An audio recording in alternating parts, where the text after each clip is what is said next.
Wineries have become tourist attractions in themselves, especially the ones I've just visited on Victoria's Mornington Peninsula. The vineyards there are bursting with the fruit of the vine as harvest time nears. It's said that of all the world's more civilized pursuits, none has a more glorious history than the pleasures of the vine. Most of us pick up our supplies at the local bottle shop, but these days more and more wine lovers are going straight to the wineries themselves, where they can taste the grape and meet the actual winemaker. You asked for a comment on the wines. The wine's totally different in style, whereas the South Australia wines, say the Barossa wines, are rich and full and tannic and you know, full on. Victorian wines, by and large, especially when you get this side of the Great Divide, tend to be fine and elegant. Gary Crittenden is one winemaker who welcomes visitors to his Dramana estate on the Mornington Peninsula, an hour or so's drive from Melbourne. While some charge around $2.50 for the privilege of sampling their vintages, tasting here is free. When it comes to wine, Victoria is right up there with the best. I was amazed to learn that there are over 230 wineries here, more than any other state.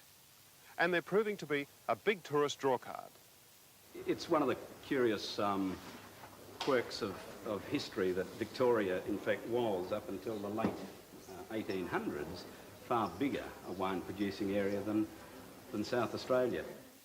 The wines at nearby Red Hill Estate, run by Sir Peter Durham, are also worth trying.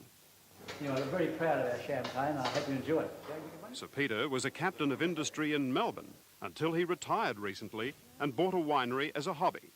Some hobby. He just won the Vineyard of the Year award. And it's a very interesting sort of hobby. I mean, it's gone way past the hobby, as you can see. Miles past it. Look at this operation here. He loves to chat with his visitors and extol the virtues of the area. How would you describe the wines in the Mornington Peninsula area? I think they're exciting, Barry. I think it's, what's happened in the Mornington Peninsula in the last 10 years or even less is amazing, really. Tremendous development. There's some very exciting wines. The wineries here are getting ready for vintage. It begins in earnest in a few weeks and won't end until about May. Sadly, hand-picking has all but gone. Machines do it all now. Still, this is a great time to plan a winery tour. Harvesting means new tastes, new experiences. A fast freeway links Melbourne to the peninsula. Take a chairlift to the highest point, Arthur's Seat. On Port Phillip Bay, boats will take you out to meet some special friends. The dolphins, who seem to delight in putting on a show for the crowds. And stay for the main event of the day, the nightly penguin encounter. See the world's smallest penguins strutting their stuff before an excited audience. And it's all to be found on Victoria's marvellous Mornington Peninsula.